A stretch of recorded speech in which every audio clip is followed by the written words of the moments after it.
అత్యంత కృపగలిగిన యేసు క్రీస్తు నామములో వాక్యాన్ని వింటున్న బిడ్డలందరినీ కూడా దేవుడు సమృద్ధిగా దీవించి ఆశీర్వదించునుగాక. ఆమేన్. ప్రియ దేవుని బిడ్డలారా, అందరూ ఎలాగున్నారు? బాగున్నారు కదూ?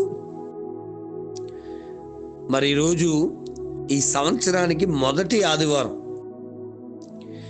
ఏయో పనులు పెట్టుకుని దేవుని సన్నిధికి దూరమైపోయి సంవత్సరం అంతా బాధలు పడక సమయానికైనా ముందుగానే మందిరానికి వెళ్ళి ప్రార్థన చేస్తే, దేవుని సన్నిధిలో మీరు ఆరాధన చేస్తే దేవుడు మనల్ని ఎంతగానో దీవిస్తాడమ్మా.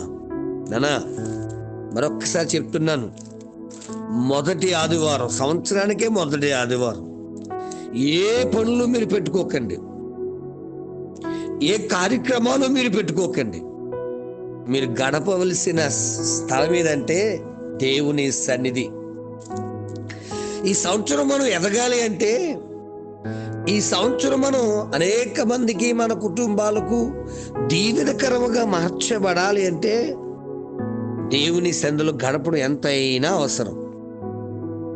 ముఖ్యంగా మరి ఎఫెసీ రాసిన పత్రిక 4:11-15 మనం దేవుని సన్నిధిలో మరి ఎదిగితే ఏ విధంగా ఆశీర్వదించబడతామో, మరి ఏ విషయాల్లో మనం ఎదగాలో అనే విషయాలు చాలా స్పష్టంగా రాయబడ్డాయి.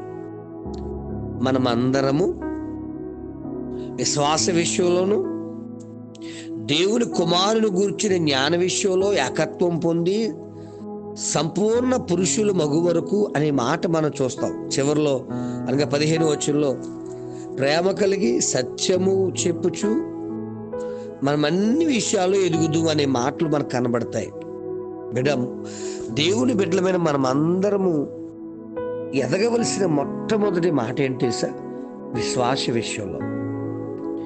విశ్వాసం అన్నప్పటికీ మనకు ఎవరు గుర్తు రావాలి తెలుసండి? నిజంగా అబ్రహాం గారు గుర్తు రావాలి. ఎందుకో తెలుసండి?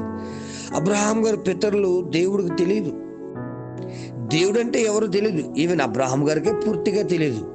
కానీ దేవుని నమ్మి విశ్వాసంతో దేవుడు చెప్పినట్టుగా తండ్రి ఇంటిని విడిచిపెట్టి, బంధువులు విడిచిపెట్టి, తమ సమస్తాన్ని విడిచిపెట్టి ప్రభువు కొరకు బయటకు వచ్చేసాడు. బైబిల్ గ్రంథంలో మనకు తెలియజేస్తుంది, గలతీ పత్రిక 3:5-6 అబ్రహాము దేవుని నమ్మెను, అది అతనికి నీతిగా ఎంచబడును అనే మాట. పూర్తిగా నమ్మేశాడు. No question at all. అనుమానం ఎక్కడ లేదు, అవిశ్వాసం ఎక్కడ లేదు. సంవత్సరంలో బిడ్డ, నువ్వు ఈ విశ్వాసంలో ఎదుగుతావా? విశ్వాసంలో ఎదుగుతూ ఉంటే నీ ఆధ్యాత్మిక జీవితం ఎదుగుదల కనబడుతుంది నాన్న. ఈరోజు అనేక మంది విశ్వాసని అని చెప్పుకుంటూనే ఎదగలేని జీవితాలు ఉండిపోతున్నారు, ఎదగలేకపోతున్నారు. బిడ్డ, ఒక్క నిమిషం ఆలోచించు. ఈరోజు ఒక నిర్ణయం కలిగి ఉండు. ఎబ్రిల్ రాసిన పత్రిక 11 అంతా కూడా విశ్వాసుల వీరుల జాబితా కనబడుతుంది. 11:33 వారు రాజ్యాలు జయించిరి, అగ్ని ధారలను చల్లార్చిరి, ఖడ్గం నుండి తప్పించుకుని. ఇక చాలా విషయాలు అక్కడ రాయబడ్డాయి. ఇంకా చూస్తే నోవహు ఎలా విశ్వాసం ద్వారా వాడకట్టాడు, ఒక అబ్రహాం విశ్వాసం ద్వారా ఎలా ఆశీర్వదించబడ్డాడు, ఒక మోసే విశ్వాసం ద్వారా రాజకుమారుని అనిపించుకోకుండా దేవుని ప్రజల కొరకు నిలబడి ఎలా మంచి పేరు సంపాదించుకున్నాడు. అనేక విశ్వాసుల వీరుల జాబితా అక్కడ రాయబడి ఉంది. మరి నీ పరిస్థితి ఏంటి? విశ్వాసినని చెప్పుకుంటూ పిశాసిలాగా ప్రవర్తిస్తున్నావా? విశ్వాసినని చెప్పుకుంటూ దేవుని మందిరానికే వెళ్లకుండా పెత్తనాలు చేస్తూ ఉన్నావా? విశ్వాసినని చెప్పుకుంటూ ఆదివారపు ఆరాధనలు కూడా గడపక ఆయా గ్రామాలకు, పట్టణాలకు, ఫంక్షన్లకి, వీటికి వాటికి తిరుగుతున్నావా? ఆలోచించు బిడ్డ. నువ్వు ఎదగవలసిన మొట్టమొదటి మాట విశ్వాసం ఎదగాలి. అబ్రహాము అలా విశ్వాసంగా దేవుని యందు నమ్మకం ఉంచాడు కాబట్టి అతడి విశ్వాసులకు తండ్రిగా మార్చబడ్డాడు. అంతకుముందు యెహోవా ఎవరో తెలియదు, ఆయన ఎవరో అసలు తెలియదు ఆయనకి. కానీ ఆయన కూడా, తండ్రి కూడా, నేను సర్వశక్తి గల దేవుణ్ణి అని పరిచయం చేసుకున్నాడు అబ్రహాంకి. ఈరోజు ఒక చిన్న బలహీనత వస్తే, ఒకవేళ డాక్టర్ గారికి వాళ్ళతో కూడా తగ్గకపోతే వెంటనే శకునం చెప్పించుకోవడానికి, రాత చెప్పించుకోవడానికి, తాళ్ళు కట్టించుకోవడానికి, దయ చేయడానికి ఈ చేయడానికి వెళ్ళిపోతున్నాం. నీకు ఎక్కడుంది విశ్వాసం దేవుడి మీద?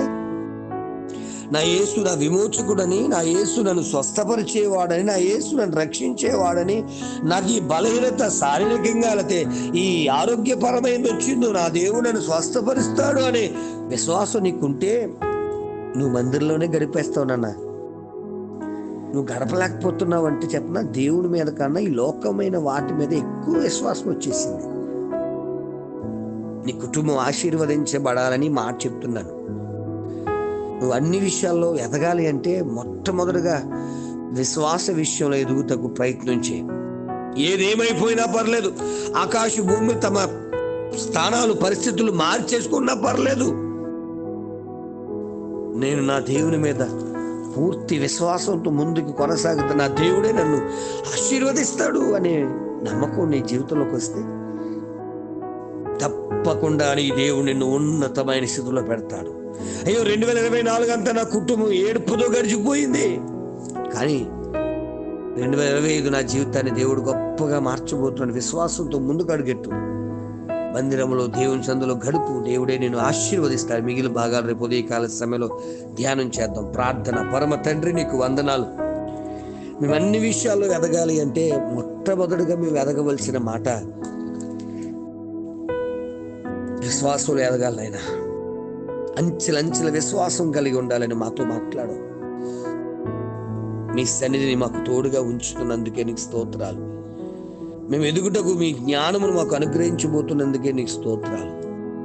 మీ ఆత్మ కార్యాలు మాకు అనుగ్రహించబోతున్నందుకే నీకు స్తోత్రాలు. ఆశీర్వదించబోతున్నందుకే, దీవించబోతున్నందుకే, మమ్మల్ని వర్ధిల్లింపు చేయబోతున్నందుకే నీకు స్తోత్రాలు నైనా.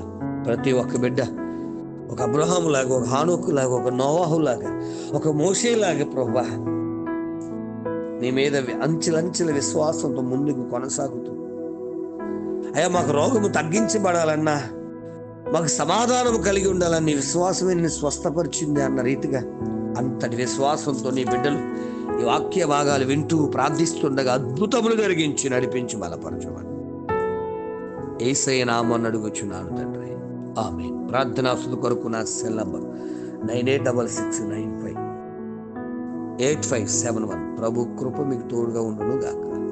ఆమేన్.